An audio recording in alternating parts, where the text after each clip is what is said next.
Vaxtınız xeyir, Baku Aktual efirdədir. Bax, bu dəqiqələrdə də Antalyada böyük bir tədbir keçirilir, diplomatik forum keçirilir və Azərbaycan da orada iştirak edir. Bir neçə dəqiqə öncə bizdə də bu xəbər yayıldı ki, Azərbaycan Xarici İşlər Naziri ilə Ermənistanın Xarici İşlər Nazirinin görüşü artıq başa çatıb və ilkin açıqlamalar da var. Azərbaycanın Xarici İşlər Naziri bəyan edibdir ki, ATƏT-in Minsk qrupunun ləğvi və Ermənistan konstitusiyasının dəyişikliklərin edilməsi sülh sazişinin imzalanması üçün real imkandır. Yəni biz başqa imkan görmürük. Ermənistanın Xarici İşlər Nazirinin isə fikri belədir ki, biz artıq sülh sazişinin imzalanacağı yeri və günü təyin eləmək üçün çalışırıq. Amma Ceyhun Bayramın bir sözü də var. Biz sülh sazişinə köklənsək də Ermənistan konstitusiyasına ziddiyyətli məqamlar var. Əslində, hər kəs Antalyada Azərbaycan Ermənistanla bağlı görüşlərin bir nəticə verəcəyini düşünürdü. Hər halda müəyyən bir irəliləyişin olacağını düşünürdü. Ümumiyyətlə, Antalyada bugün dünya diplomatiyasının, dünya siyasətinin nəbzi döyünür deyə bilərik. Çünki çox ciddi məsələlər müzakirə olunur. Əslində, əsas şüar bundan ibarətdir ki, parçalanmış dünyada diplomatiyanı bərpa eləmək. Və Azərbaycan bu günlərdə həm ölkə başçısının biz çıxışında bunu eşitdik və elə Bakıda da əslində parçalanmış və ziddiyyətli vəziyyətdə olan bir çox diplomatik qütblərin birləşdirilməsi üçün istiqamətində də addımlar atır, cəhdlər də olunur və çox güman ki, biz bax burada Antalyada keçirilən bu forumda ciddi nəticələr də görəcəyik. Ən əsas məsələlərdən biri də ondan ibarət oldu ki, dünən diplomatiya forumunda Qərbi Azərbaycanla bağlı xüsusi bir paneldə, müzakirələrdə çıxışlar oldu və müxtəlif açıqlamalar da oldu. Bunu da bir müzakirə eləmək istəyirik. Cavanşir Feyziyev, Milli Məclisin deputatı, Hikmət Babaoğlu, Milli Məclisin deputatı, Elman Nəsirov, Milli Məclisin deputatı və Mehmet Bozkuş, siyasi analitik. Xoş gördük sizi. Başlayaq Hikmət müəllim sizdən. Bax, dünən Qərbi Azərbaycan icmasından olan Milli Məclisin deputatlarının da iştirakı ilə tədbirdə, paneldə bu müzakirələr aparıldı. Əziz Ələkbərli də oradaydı. Mən Əhliman müəllimi də gördüm, mən Ramil Həsəni də gördüm. İndi yəqin ki, o müzakirələrlə bağlı daha ətraflı məlumat veriləcək və Fuad Oktayın da bir açıqlaması oldu Qərbi Azərbaycanla bağlı. Ümumiyyətlə, bax, bu diplomatik forum, onun əhəmiyyəti və Azərbaycan orada nə ilə gedib? Azərbaycanın qovluğunda nə məsələlər var? Əslində, Azərbaycan nümayəndə heyəti Azərbaycan prezidentinin rəhbərliyi altında Qlobal Bakı forumunda və adada keçirilən beynəlxalq forumda Azərbaycan prezidentinin səsləndirdiyi fikirlərin işığında gedibdir. Antalyada keçirilən diplomatiya forumu dünyanın gələcəyi ilə bağlı, gələcək nizamı ilə bağlı fikir fırtınasının, beyin mərkəzlərinin fikir mübadiləsinin keçirildiyi bir məkandır. Biz dünyada haradan gəldiyimizi bilirik. Yəni, dünya nizamı dediyimiz nizam, İkinci Dünya müharibəsindən sonra formalaşan nizamdır. Amma hara gedəcəyimizi hələ təyin edə bilməmişik. Yeni dünya nizamı deyirik. Yeni dünya nizamında dövlətlərarası münasibətləri nizamlayacaq mexanizmlər, instrumentlər, alətlər nə olacaq? Niyə diplomatiya o günə düşüb ki, Antalyada bugün diplomatiyanın bərpası məsələləri müzakirə olunur? Diplomatiya sözü diplom, işi qatlanan deməkdir. Diplomatiya, yəni ən azı iki və daha çox fikrin bir məsələ ətrafında həllini tapması cəhdləridir. Diplomatiya budur. Amma diplomatiya qətlə yetirilibdir. Diplomatiya faciəvi şəkildə ən son Amerika Birləşmiş Ştatlarında Zelenski-Trump görüşündə qətlə yetirildi. Və bugün diplomatiya yoxdur demək olar ki. Ona görə də Antalyada iştirak edən qonaqlar düşünürlər ki, diplomatiya yenidən bərpa olunmalıdır. Çünki bəşəriyyət hələ dövlətlərarası münasibətləri nizamlamaq üçün daha səmərəli, daha effektiv bir alət kəşf edə bilməyibdir. O, Churchillin deyimindən desək, demokratiya heç də yaxşı idarə etmə üsulu deyil, amma nə yazıq ki, insanlar onu daha yaxşı düşünə bilməyiblər. Ona görə də demək ki, diplomatiyanı bərpa eləməkdir. Azərbaycanın mövqeyi bəllidir. Yeni dünya nizamında əsas məsələ bilirsiniz, nədir Elçin müəllim? Bundan əvvəlki dünya nizamı kimi xarakterizə etdiyimiz o dünya nizamında, o dünya nizamının qurulmasında nə Türkiyə iştirak eləməmişdi, İkinci Dünya müharibəsindən sonra, çünki İkinci Dünya müharibəsinə qoşulmamışdı, nə Azərbaycan iştirak eləməmişdi, nə Türk dövlətləri təşkilatları iştirak eləməmişdi və s. nə müsəlman dünyası iştirak eləməmişdi. Ona görə də qardaş ölkənin prezidenti Rəcəb Tayyip Ərdoğan deyir, dünya 5-dən böyükdür. Yəni, Antalya forumunun... Dünən də o səsləndi o fikir, bəli. Antalya forumunun birinci əhəmiyyəti ondan ibarətdir ki, yeni qurulacaq dünya nizamında qardaş Türkiyə başda olmaqla Türk dünyası və müsəlman dünyası iştirak edəcəkdir. Yəni, yeni dünya nizamı quranların içərisində Qurucu ünsür kimi Azərbaycan da var, Türkiyə də var, Qazaxıstan da var, Özbəkistan da var, müsəlman dünyası da var. Demək ki, biz artıq mümkün yeni dünya nizamında qurucu ünsür olaraq onun diktə edən və yaxud koordinasiya edən təşkilatlarının qurulmasında demək qurucu ünsür kimi çıxış edəcək. Bu məsələnin bir tərəfi. Azərbaycan prezidenti bununla bağlı öz fikirlərini dəfələrlə bəyan edibdir. Bəli. Azərbaycan prezidenti Şuşada keçirilən beynəlxalq konferansda demişdi ki, yeni dünya nizamında Azərbaycan Türk dövlətləri ilə birlikdə güc mərkəzlərindən birinə çevrilə bilər. Azərbaycanın yeni dünya nizamına baxışı paradigmal şəkildə biri budur. İkincisi, Azərbaycan prezidenti, qardaş ölkənin prezidenti Rəcəb Tayyip Ərdoğanın fikirlərindən sonraki dünya 5-dən böyükdür. Azərbaycan prezidenti də BMT Təhlükəsizlik Şurasının yenidən təşkil olunması məsələsinə toxundu. Həm bunu qoşulmama hərəkatına rəhbərliyi edən sədr kimi, Bəli. həm də İslam Əməkdaşlığı Təşkilatının üzvü kimi. Azərbaycan prezidenti dedi ki, İslam Əməkdaşlığı Təşkilatı BMT Təhlükəsizlik Şurasının daimi üzvlərindən biri olmalıdır. Görürsünüzmü? Yəni, baxışlar bundan ibarətdir. Üstəlik, Azərbaycan nə ilə gedibdir? Dünənə qədər əgər Azərbaycan Cənubi Qafqazın regional aktoru idisə, yeni status quo-da, yeni yaranmış reallıqda Azərbaycan təkcə Cənubi Qafqazın deyil, Orta Asiyanın təyin edici aktorlarından biridir. Oradakı siyasi proseslər təyin Hikmət müəllim, bəlkə biz də Türkistan deyək. Türkistan deyək. Lap istəyirsiniz Turan deyək. Çox gözəl sözdür. Tarixi Türkistandır. Bəli, Göbəyimizin, Türkün göbəyinin kəsildiyi ərazidir Türkistan.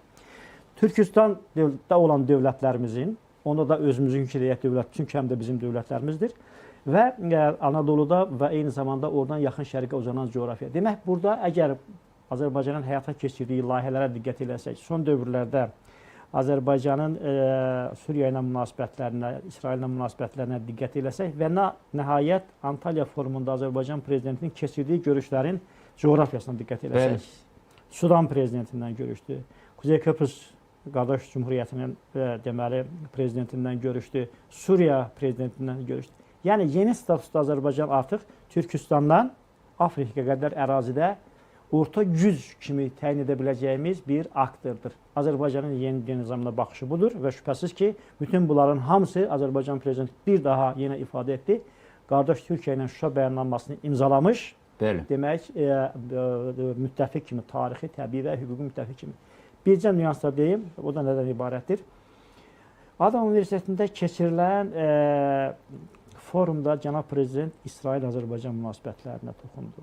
Yəni, mən elə gəlir ki, ən radikal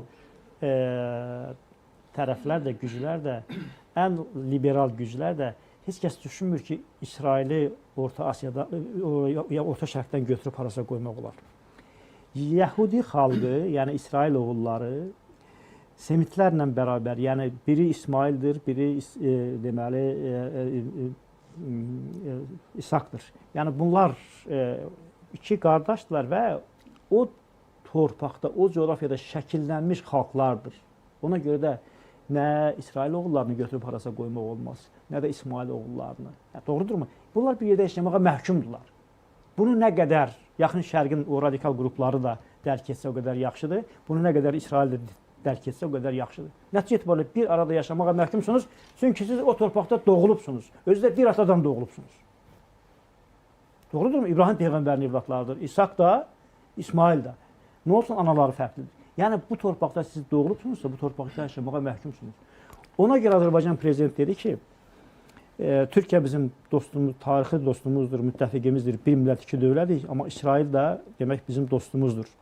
Bax, görürsünüz, dərhal orada bir ifadə də oldu, legitim haqları. Legitim haqlar, legitim haqlar. Yəni, heç kəs düşünməsin ki, Fələstin, bəli, doğrudur, Fələstinin iki dövlətli çözüm, Birləşmiş Millətlər Təşkilatının qəbul etdiyi qətnamə. Yəni, Azərbaycanın bir də belə baxışı var. Mənə elə gəlir ki, bu baxış həm realist, həm pragmatik baxışdır, həm də tarixi gerçəkliyə söykənir. Bax, Azərbaycanın yeni dünya nizamına baxışı bundan ibarətdir və ümid edirik ki, bu Azərbaycana böyük bir maraqlı məqamdır. Mən düşünürəm ki, əsas bu dəqiqə İsraili narahat edən məsələ Suriya məsələsidir. Türkiyə ilə razılaşmadığı məsələ Suriyadır. Hər halda İsrail istəyir bölünmüş Suriya olsun, Türkiyə istəmir bölünmüş Suriya olsun. Hər şey bu qədər aydındır. Və Azərbaycan prezidenti də 2 gün öncə İsrail məsələsini açıqladı. Dünən Azərbaycan mətbuatında getdi. İsrailin baş nazirinin ofisindən də bu rəsmən təsdiqləndi ki, danışıqlar aparılıb. Düzdür, nəticə yoxdur, amma hər halda Sonra dedilər nəticəyə doğru iki böyük müəyyən ölkənin verillər və var. bizim üçün də bayaq siz qeyd elədiniz, əhəmiyyəti olan ölkənin belə səviyyədə görüşün Bakıda keçirilməsi bu özü bir yaxşı bir şeydir. Amma elə bil hər bir şey zəncirvarıdır. Dünən də siz dediniz, Suriya prezidenti ilə görüş. Mən düşünürəm ki, Azərbaycan da bura bax bu qovluğunda bir çox məsələlərlə gedib və maraqlı bir şeyləri müşahidə edəcəyik. Hər halda forum hələ davam edir, maraqlı məqamlar olacaq. Amma mən istəyirəm Cavanşir müəllimə öz köhnə dostları ilə bağlı sual verim. Bu Avropada olan dostları ilə bağlı. Bu Avropada olan dostları, nə bilim, yəni həqiqətən də bu isteriya düşüblər, bu aşpada. Onlar niyə elə olublar, onlara nə verdilər, bu yaz qabağıdır onlarda. Sonra qəribə sayıqlamalar, sarsaqlamalar. Ondan da bir neçə gün öncə güya bunlar Türkistan dövlətlərini bu qədər çox sevirlər. Belə ürək açıb onlardan nələrsə eləmək istəyirlər və əslində ənənəvi Avropa türkülüyüdür. Türk dünyasını bölmək, Turanı bölmək üçün saraylarda apardıqları 15-ci, 14-cü əsrdəki danışıqların başqa forması. Bir dənə geyimləri dəyişib. Mahiyyət, davranış, hər şey eynidir. Və açığı deyim ki, mən Azərbaycan prezidenti yaxşı dedi ki, onlar xəritəni görmürlər ki, Ermənistan belə əhəmiyyəti. Mən bilirəm niyə görmürlər, mən onu ötən dəfə dedim. O kopa gəlməyəndə, gedib Braziliyada qaçanda, hasarın üstündən hoppananda onun gözü zədələnib. O vaxtdan sonra çox şey yaxşı görmür. İndi ümidimiz var ki, qaz məsələsində gözü açılacaqdır. Amma hər halda bu Avropanın bu türkü siyasilərinin Türk dünyasına qarşı, Türk dövlətlərinə qarşı bir tuzaq qurmağı, yəni türkçə desək, və eyni zamanda Azərbaycana qarşı növbəti sayıqlaması. Yəni durdu, nə baş verdi buna? Siz çox doğru ifadə elədiniz bu siyasətin əsl mahiyyətini. Bu ikiyüzlülük və hiləgərlikdən başqa bir şey deyil və bu necə də elə doğru dediyiniz kimi orta əsrlərdən bu günə qədər bu siyasət heç cürə dəyişməyib. Bəzən çox yağlı vədlər, bəzən çox təmtəraqlı sözlər, təmtəraqlı ideyalar irəli sürülə bilər. Amma bütün bunlar gözdən pərdə açmaq üçün olan danışıqlardır əslində. Amma bu təmtəraqlı şüarların arxasında nələrin durduğunu artıq bizdən əvvəlki nəsillər də bilir, biz də bilirik və göz qabağındadır. Və Azərbaycanın həmin qurumların işində bugün iştirak etməməsi də elə onun göstəricisidir ki, Azərbaycan bu bəzədilmiş, düzədilmiş şüarları çox yaxşı oxuya bilir, onun mahiyyətini çox yaxşı dərk edir və ona görə də o cür oyunlarda iştirak eləmir. Və son vaxtlarda Gürcüstanda bunun dərk olunması prosesi getdi və artıq məhz Azərbaycanın qətiyyətli duruşu nəticəsində Cənubi Qafqazda Avropanın siyasəti keçmədi, özünə yer tapa bilmədi.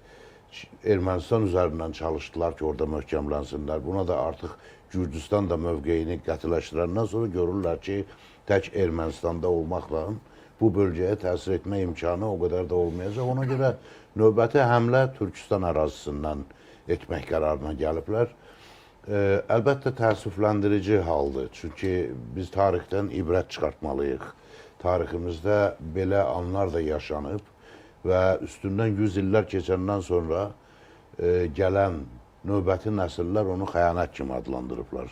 Mən bugün bunu xəyanət deməzdim, amma ən azından ümumtürk marağının nəzərə alınmaması deyərdim.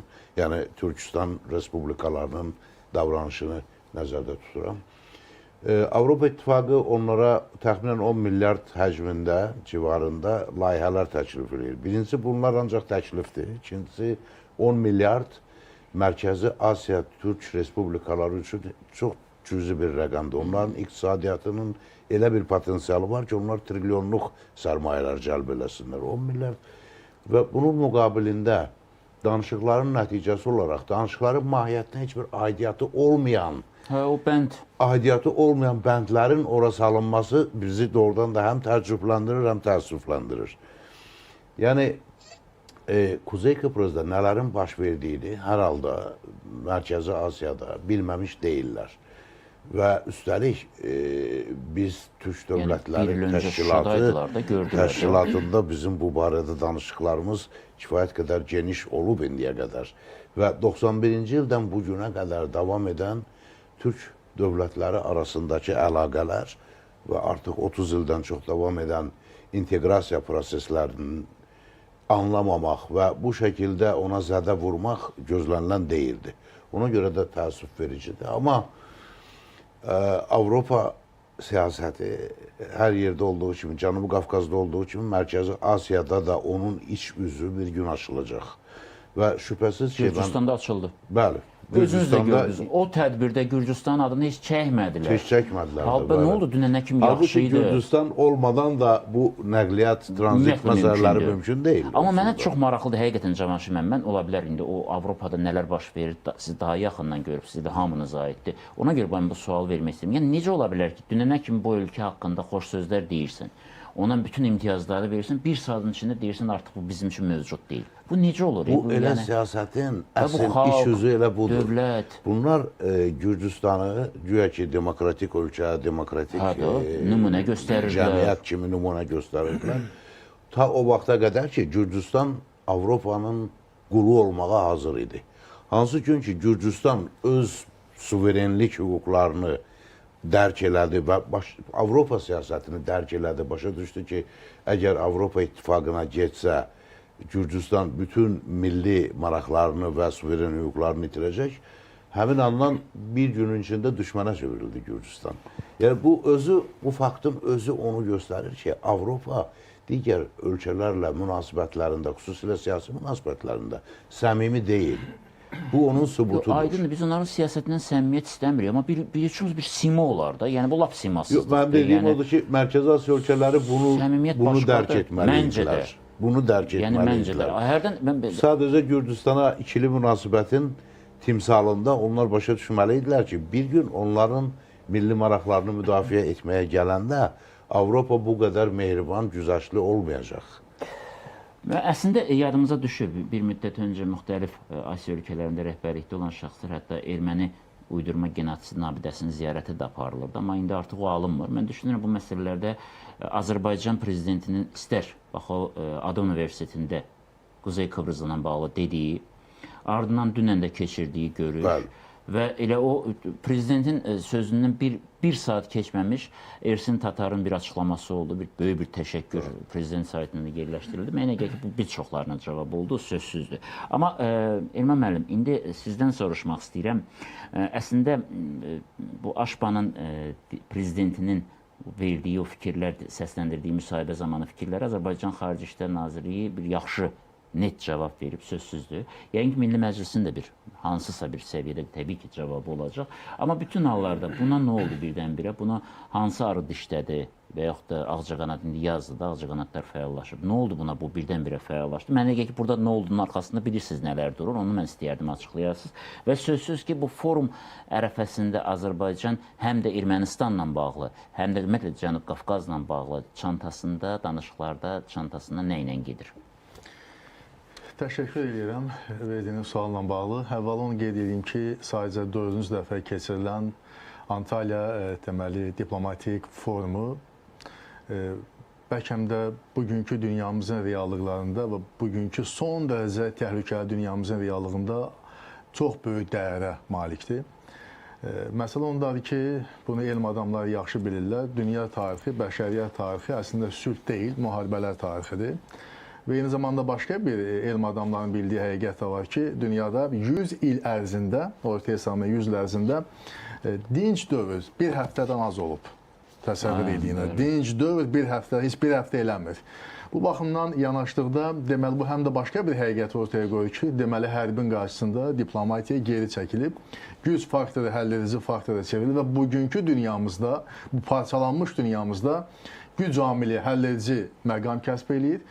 Və təsadüfi deyildi ki, 2023-cü ildə yay ayında, iyul ayında cənab İlham Əliyev, ölkəmizin prezidenti, Şuşada keçirilən media forumda çıxışında da vurğuladı ki, bəli, bugünkü reallıqda güc amili təhlükəsizliyi təmin edən amilə çevrilib. Təhlükəsizliyi təmin edə biləcək bir reallıqdır və beynəlxalq hüquq işləmir. Bunun biz tam fərqindəyik və yeri gəlmişkən onu da deyim ki, 1915-ci ildə New York Times qəzetində, yəni BMT-nin yaranmasına bir 30 il qalmış, belə bir baş məqalə getmişdi.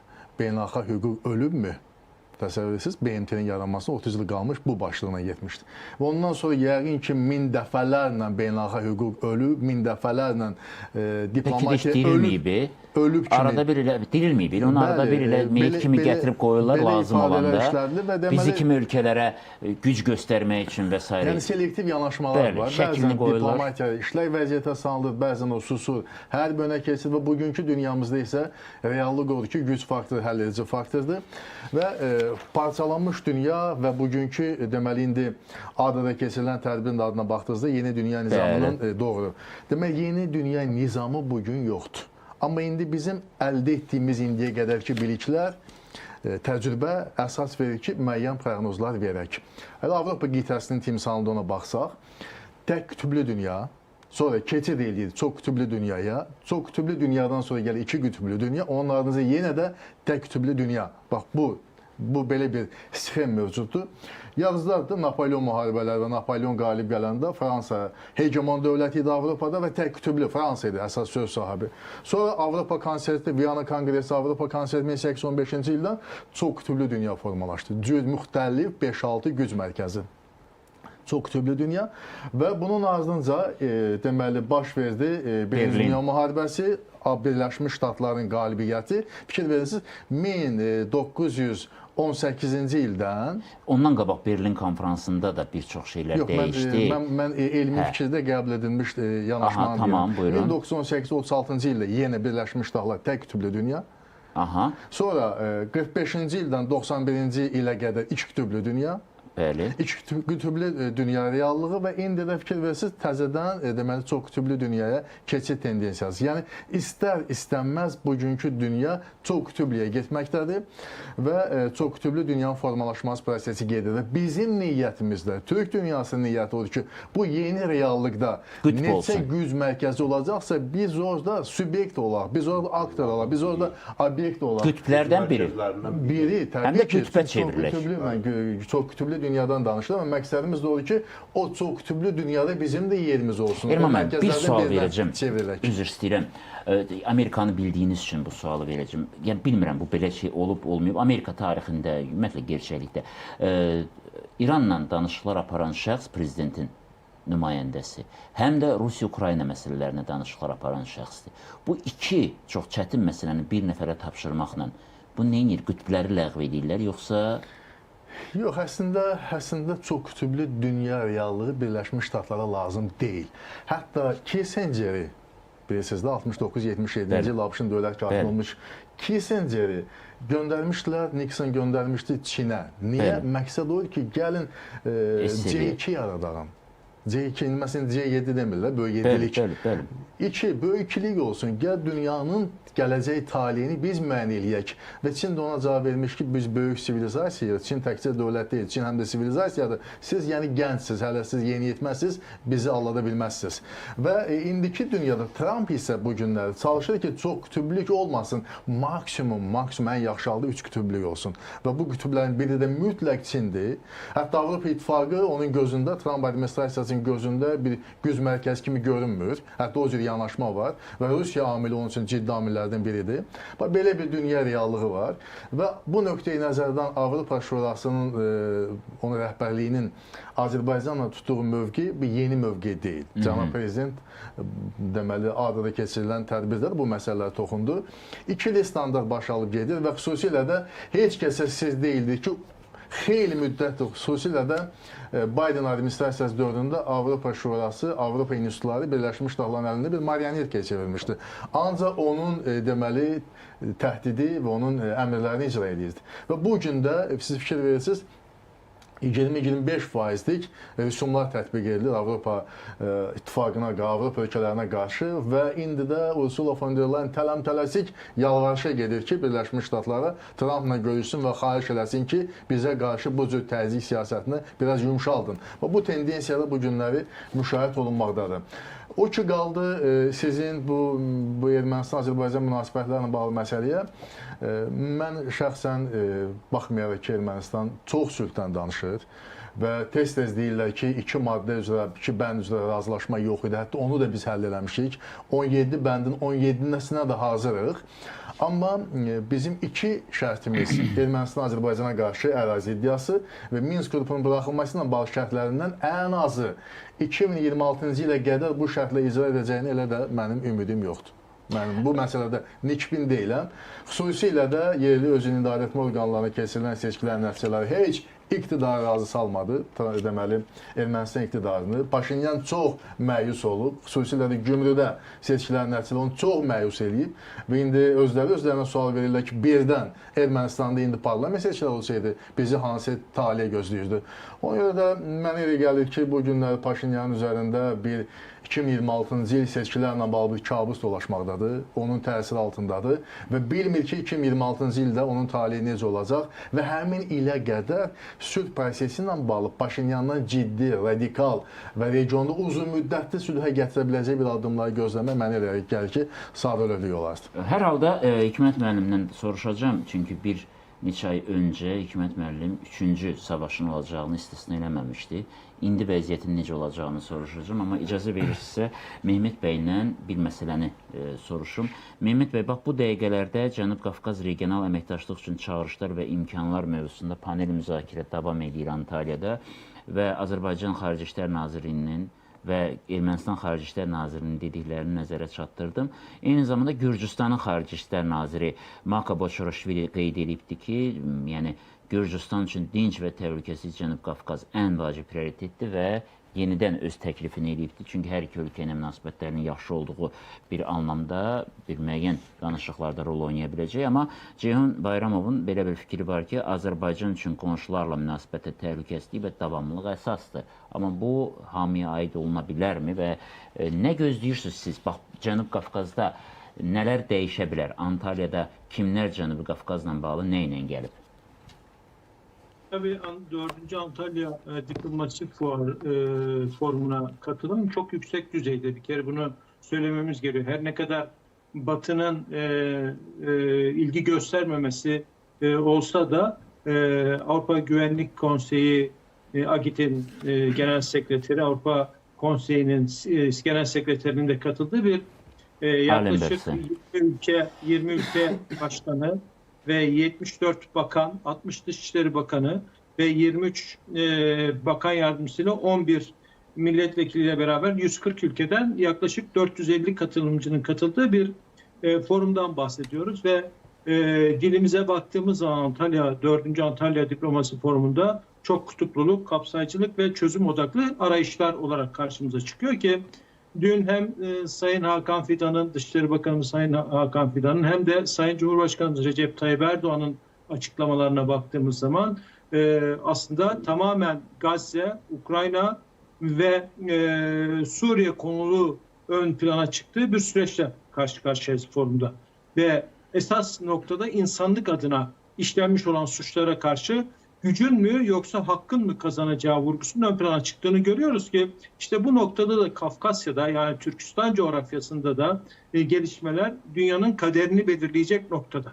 Dolayısıyla Azerbaycan, Ermenistan, Gürcistan, İran, Türkiye ve Rusya bu süreçte altılı olarak Kafkas cephesinde birlikte bir ittifak şekline dönüşüp de başarıyı elde edebilirlerse, hedeflerine ulaşabilirlerse 3+3 kuralı çerçevesinde baktığımız zaman dünyanın yeniden şekillenme sürecinde Elman Bey bahsetti. 1945 sonrası şekillenme çok farklı noktaya gitti ve bugün Amerika'nın başına gelen Başkan Trump 1945 sonrası kendilerinin kurduğu düzeni ve hukuk sistemini ve uluslararası kurum ve kuruluşları tanımadığını görmekteyiz ki bu süreç yeni dünya düzenine geçilmişken yenilenen dünya düzenine geçilmesini sağladı. Yeni dünya düzeninden yenilenen dünya düzenine geçilmesini sağladı ki yenilenen dünya düzenine baktığımız zaman da ara eleman ülkeler, ana eleman ülkeler, formen ülkeler, bölgesel güç ülkeleri ve yenilenen dünya düzeninde yeniden eski güçlerine dönmek isteyen ülkeler ki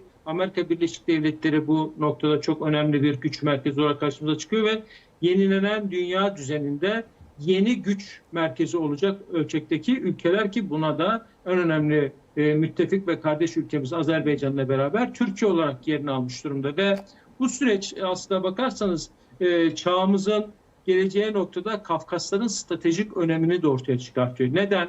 Çünkü Kafkaslar dünyanın yeniden şekillenmesine enerjiden ham maddeye kadar, ticaret yollarına kadar, insani değerlere kadar, kültürel birlikteliğe kadar ve jeopolitik anlamda da çok önemli bir coğrafyayı temsil etmekte. Dolayısıyla bu coğrafyadaki barışın gelmesi, huzurun gelmesi, Batı'nın düne kadar kriz ve kaoslarla dünyayı yönettiğinden düşündüğümüzde ve elde ettiği sömürgeci sistemin tamamen sona ermesi anlamına geliyor. İşte bu süreç çok önemli. Sayın Cumhurbaşkanımız dünya 5'ten büyüktür dedi.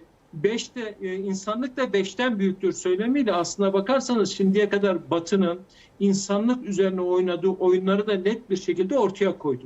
Ve Türkiye ve insanlığı tehdit eden ülkelere de köklü devlet geçmişine sahip olan Türk milletinin köklü geçmiş gelenekleri çerçevesinde insanlığa nasıl yaklaştığını da 500 yıl önceki hatırlatmayla net bir şekilde ortaya koyduğunu görüyoruz ki bu Kafkaslardaki Türkistan coğrafyasındaki ve Büyük Anadolu coğrafyası, İngilizlerin Orta Doğu dediği, bizim de Büyük Anadolu coğrafyası dediğimiz coğrafyada artık kan ve gözyaşının sona ermesi, barış ve huzurun gelmesi, kalkınmanın ve kardeşliğin ön plana çıkacağı bir süreci ortaya çıkarttı. İşte bu süreçte hem dost ve kardeş müttefik Azerbaycan, Sayın İlhan Aliyev çok önemli bir şey söyledi.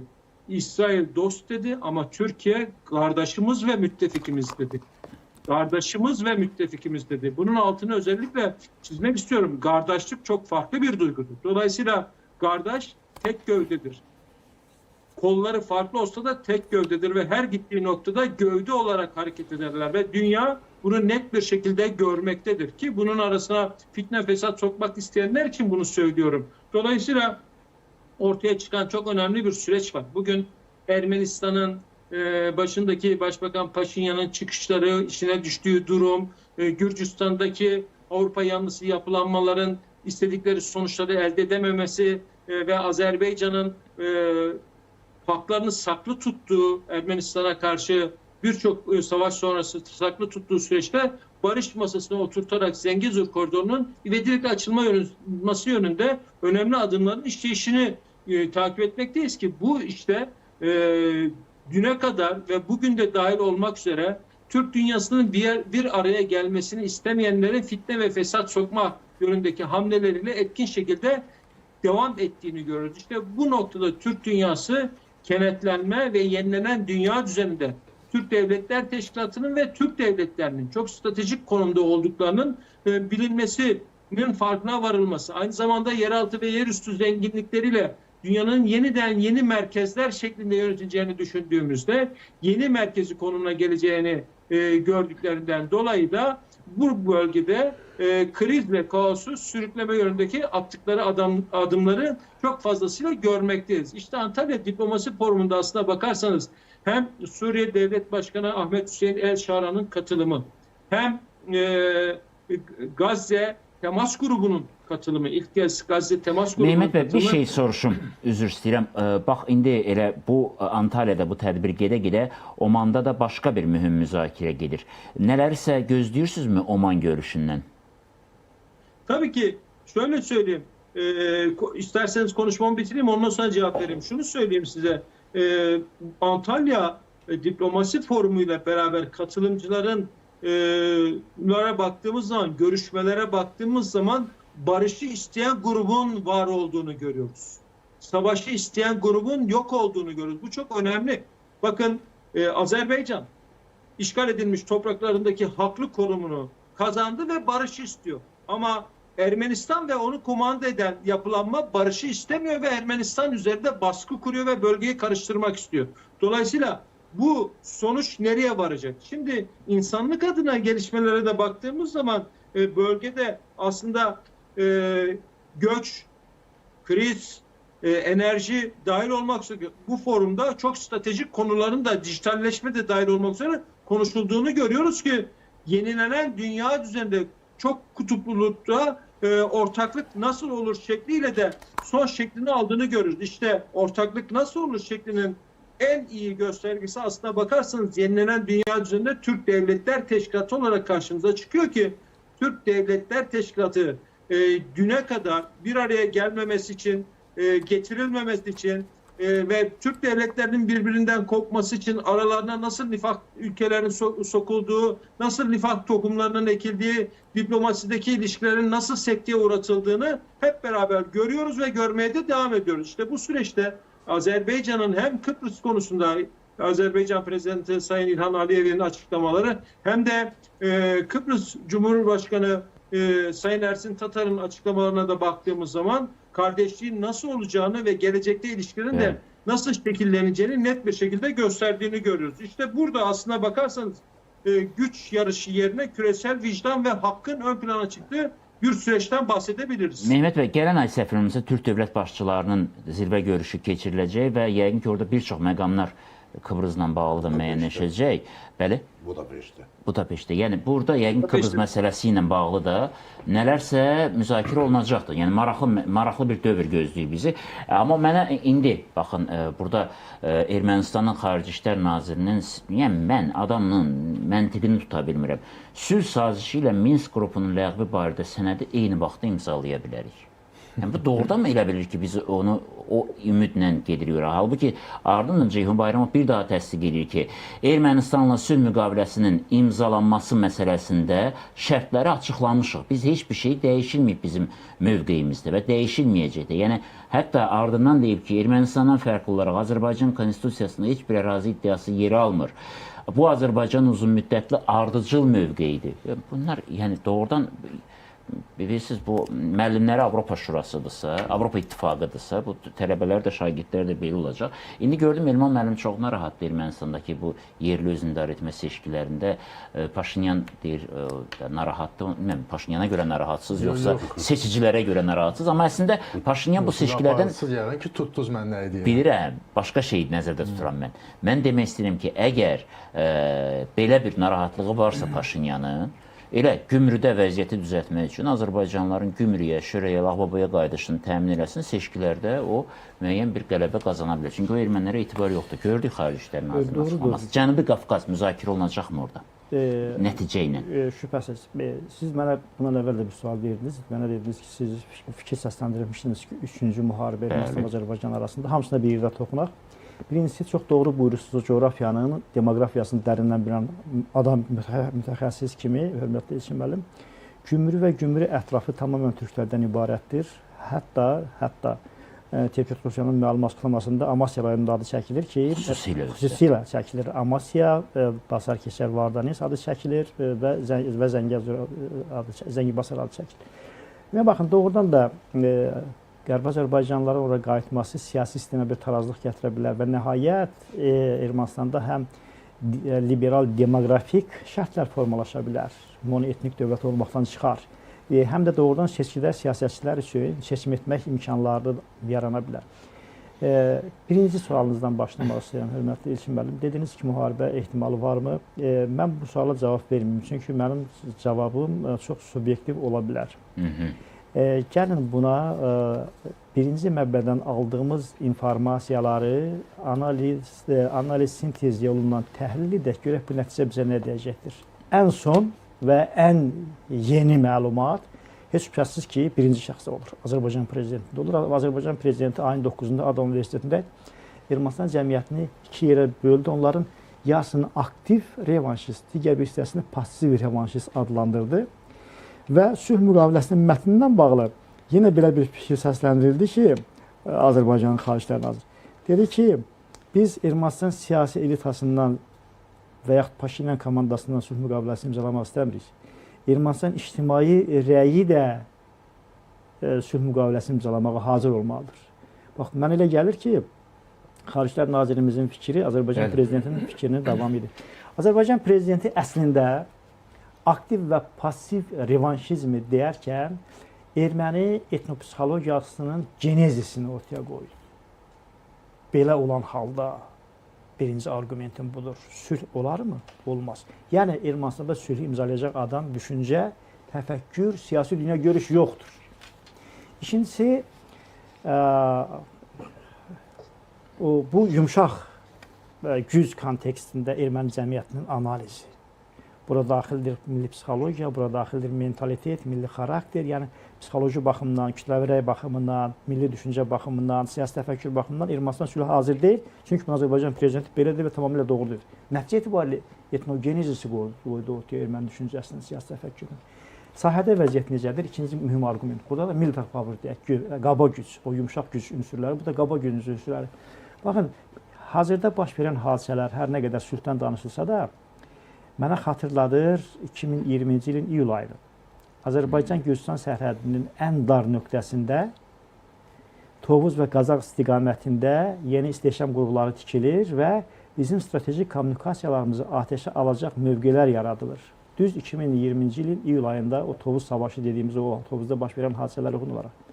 Ondan bu yana artıq məlumat aydındır. Biz görürük, hər gün mövqelərimiz atəşə tutulur. Hər gün bu Avropa İttifaqının monitorinq xəfiyyə cəsus o missiyası nələr görürlər? Yeraltı tunellər qazırlar. Düz Türkiyə-Suriya sərhədində fransız mühəndisliyi ilə qazılan tunellər kimi. Bəlkə artıq bizim şəhərlərin altına keçiblər. Mən bilmirəm necə ki, Türkiyədə artıq keçmişdilər.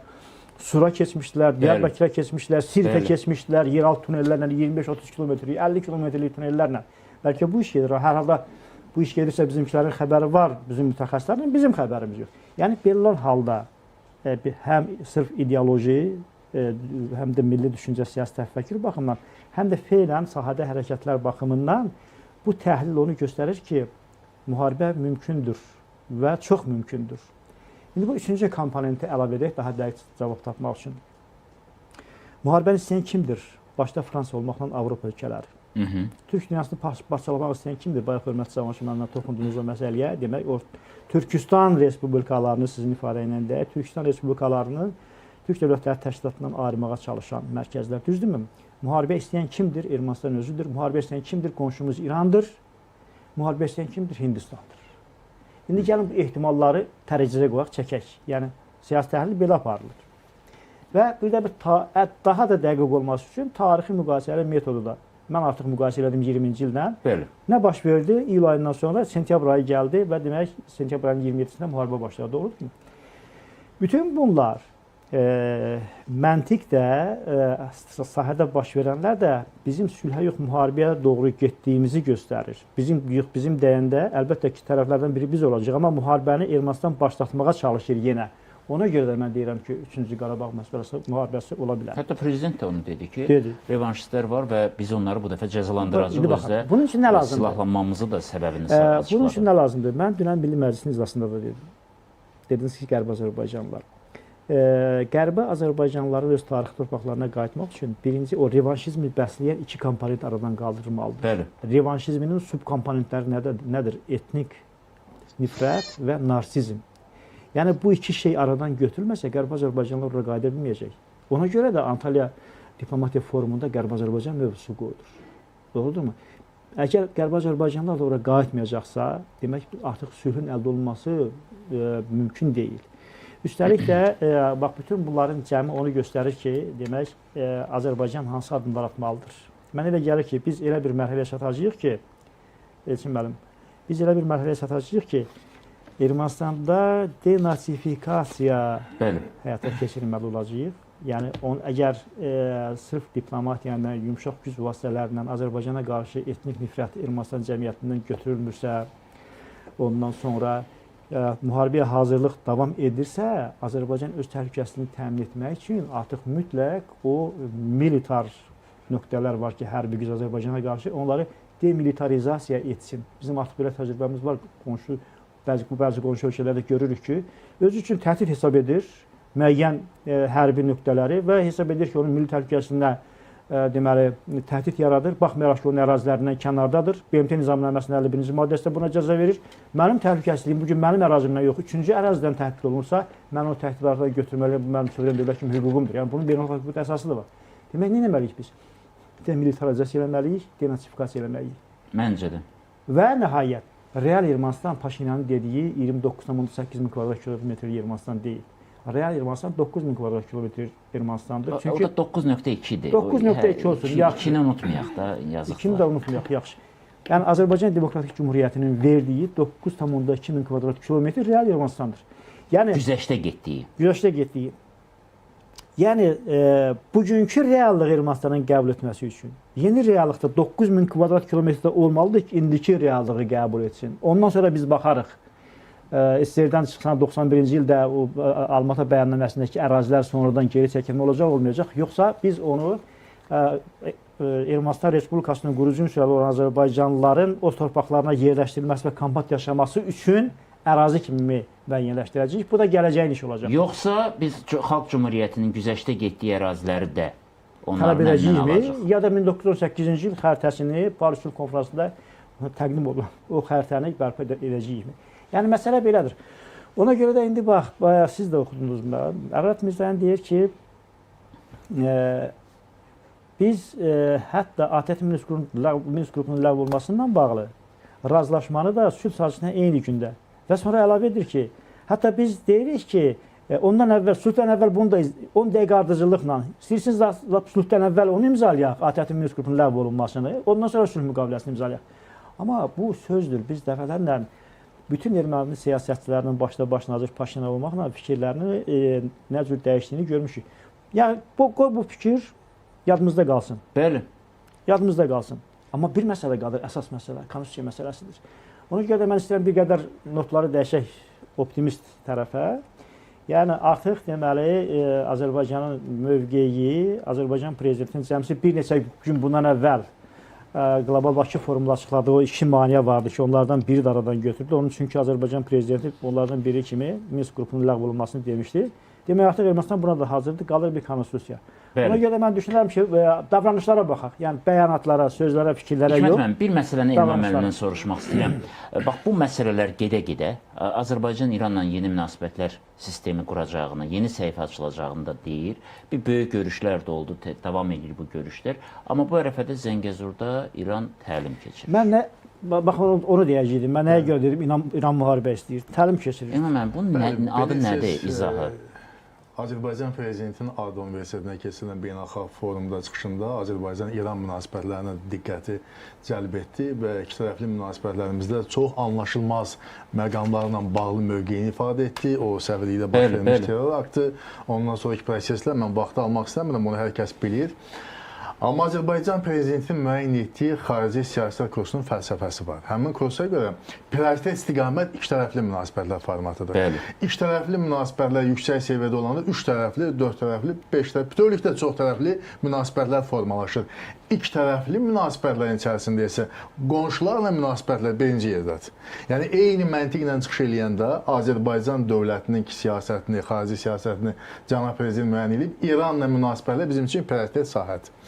Amma bilirsiniz də tangonu necə oynayırlar? Siyasi tangonu. Yəni, bu bir tərəfin istəyi ilə deyil. Yəni, burada qarşı tərəfində analoji addımı və davranışı olmalıdır. Həm də bizim siyasətimiz, bu siyasəti biz düşünərkən və onu həyata keçirərkən bir şeyin də fərqindəyik ki, biz xristiyan olmamışıq, biz elə müsəlman ölkəsiyik. Bizim ideologiyamız Azərbaycançılıqdır. Bəs İran, sizin ideologiyanız nədir? Sizin ideologiyanız Xameynizmdir. Sizin Xameynizm ideologiyanızın 2 mühüm postulatı var. Bir, müsəlmanın müsəlmandan yaxın dostu yoxdur. Düzdür. Özləri də təsdiq edəcək ki, düzdür. İkincisi isə İran İslam inqilabının ixracı məsələsi də var onlarda. Yəni, onların fikrincə kimlər ki, İslam dəyərlərinə zidd siyasət yeridir, Amerikanın, nə bilim, onlar böyük şeytan deyirlər də, bilirsiniz. Onun satelitidir. Onlarda biz İran inqilabını köçürməliyik, onlarda da inqilab baş verməlidir. Onu da gəlin məntiqlə baxalım. Əgər sizin dövlət ideologiyasına görə müsəlman yaxın dostu yoxdursa, biz müsəlmanlıq, Ermənistan xristiyan ölkəsidir. Amma siz açıq şəkildə birbaşa həm müharibə öncəsi, həm müharibə gelişi zaman, həm də ondan sonraki mərhələdə Ermənistanı müdafiə eləmişsiniz. Bu, bir açıq şəkildə deyin ki, 79-cu reallığından bəri ilk dəfə siz Xameynizm siyasətindən imtina edirsiniz. Bunu açıq deyin, biz də işimizi bilək. Və ona görə də, bax, bu günləri həm də cənab prezident çıxışından o da bəlli oldu ki, yaxın zamanda İran prezidentinin Azərbaycana səfəri gözlənilir. Həm də cənab prezident başqa bir həqiqətdə söylər ki, İranda keçirilən prezident seçkilərinin nəticələri bizi məmnun etmişdi. Bəli. Və hesab edir ki, yeni prezident, yeni hakimiyyət münasibətlərimizin normallaşmasına xidmət edəcək və bunun müsbət impulslarını biz görürük. Amma bu reallıq fonunda bəli, məlum Çox olur ki, qəribədir. İranın hərbi nəqliyyat təlimlər- naziri gedib Zəngilana, cəmsi 5 kilometr o yanda İran özü harda, məxsus o hərbi təlimlər yerdə hərbi keçirirlər. təlim. Onda bilirsiniz, o qədər məntiqsizlik ki, bu bugünkü beynəlxalq siyasətin ən qəliz suallarının biri də odur ki, məntiq sanki pozulub. İrandan soruşsanız ki, sizin düşməniniz kimdir? Birinci Birləşmiş Ştatların adını çəkəcək. Baxmayın ki, Oman danışıqları, Omanda danışıqları ki, birbaşa danışıq olacaqdı, indi məlum olur ki, birbaşa olmur. Hətta danışıqların ilki mərhələsində pozulub o razılaşma. Yəni, İran düşmənin kimdir? Birləşmiş Ştatlar. Və yaxud da ki, Fransa. Ermənistandan soruş, sənin dostun, qardaşın kimdir? Birləşmiş Ştatlar, Fransa. Bu nə paradoksdur. Sənin düşməninlə, sənin dost elədiyin qardaşdır, dostdur.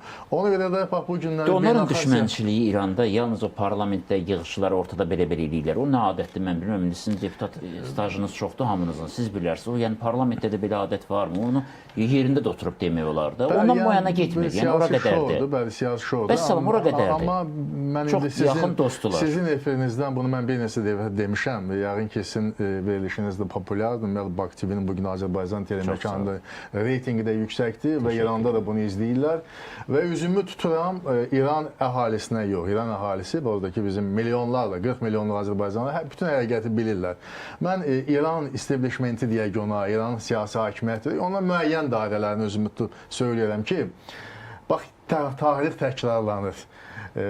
Oğul Bush'un dövründə İranın bombalanması məsələsi artıq bugünün sabahın məsələsi idi. 2006-cı ilin aprel ayında Azərbaycan prezidenti Cənab İlham Əliyevin Birləşmiş Ştatlar ilk rəsmi səfəri oldu. Ağ Evdə aparılan danışıqlarda prezidentimizə hətta Bush tərəfindən təzyiqlər də olurdu ki, imkan verin ərazinizdən İranı bombalayaq.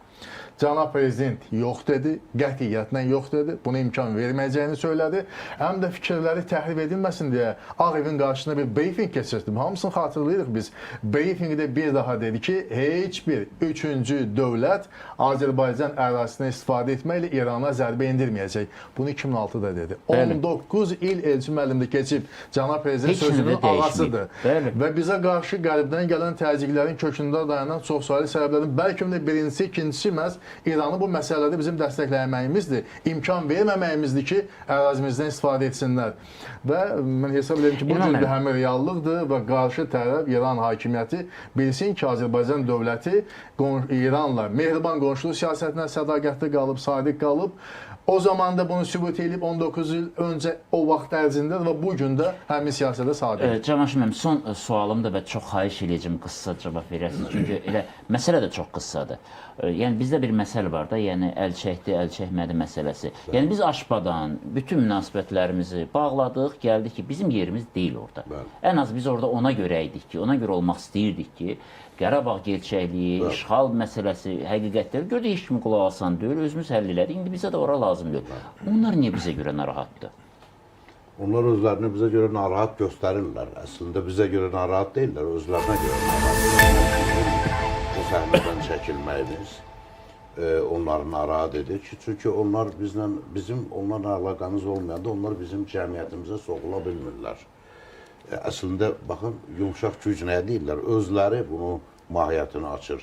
Yumşaq güc həmin USAID-in və yaxud Transparency International-ın və yaxud onun kimi digər çoxsaylı qurumların altında gizlənən, casusluqla, öz Azərbaycan dövlətçiliyinə zidd olan ideyaları onların vasitəsində yaymaqla bizim oradakı üzvlüyümüzdən onlar bu cür istifadə edirdilər. Yəni bizim əleyhimizə. İndi biz orada yoxuq və bu onları narahat edir. Çünki ölkədə gedən proseslərə müdaxilə etmək imkanları zəifləyib. Amma o Avropanın o qədər dərdi var, səri var. Hələ dərd içində geçsin, onu həll eləsin. Amma bu bir tarixi savaşdır. Bu bir sivilizasyon savaşdır. Bu həmişə olub, həmişə də davam edəcək. Amma hər halda Rusopolun səviyyəsi deyil, Rusopolusun səviyyəsi deyil. Əlbəttə, indi baxın, Avropa qurumlarında iştirak edən... Həm də bugün ölkə başçısı Alan Berse ilə də görüşdü və çox güman ki, bəzi şeylər müzakirə olunub, bizim mətbuata çıxacaq. İstər Avropa parlamentində, istər Aşbada, həmin ölkələri təmsil eləyən siyasətçilər də öz ölkələrinin, deyək ki, ən yüksək səviyyəli siyasətçiləri deyil. Onlar milli parlamentə düşə bilməyəndə ora Məncə də. öz namzədliyini verir. Məncə Yox, də. real fakt bundan. Hə də ibarətdir. faktdır, siz bilirsiniz. Və Canan ona görə- müəllim, çox təəssüf vaxtımız məhduddur. Biz bunu ayrıca müzakirə eləyərik. Çünki həm də hələ davam edir forum Bəli. və Azərbaycanın da bütün mənalarda nəbzi orada döyünür. Çünki ölkə başçısı oradadır, Xarici İşlər Nazirimiz oradadır. Bir çox nümayəndə heyətlərimiz, panel müzakirələrdə çox məsələlər müzakirə olunacaq. Mehmet bəy, biz sizlə də söhbətləşəcəyik yenə. Çünki Antalya forumu çərçivəsində və onun nəticələrinin müzakirəsi zamanı sizin də mövqeyiniz bizə maraqlıdır. Təşəkkür edirəm hər birinizə. Azərbaycan nümayəndə heyətinə də, Azərbaycan prezidentinə təbii ki, uğurlar arzulayırıq. Çünki danışıqların bir çoxunun nə qədər ağır getdiyi ilə göz önündədir. Elə bax bugün Cənub Qafqazla bağlı keçirilən paneldə Azərbaycan Xarici İşlər Naziri deyir, amma Ararat Mirzoyan elə öz dediyini deyir. Ya başa düşmür, ya başa düşmək istəmir. Yəni bu adamlarla danışıq aparmaq özü böyük səbir və eyni zamanda sağlamlıq tələb edir. Ona görə də uğurlar diləyir Azərbaycana və Azərbaycan nümayəndə heyətinə, eyni zamanda Türk dünyasını orada təmsil edənlərə. Sözsüz ki, nəticələri yenə Baku TV-də müzakirə edəcəyik. Görüşərik.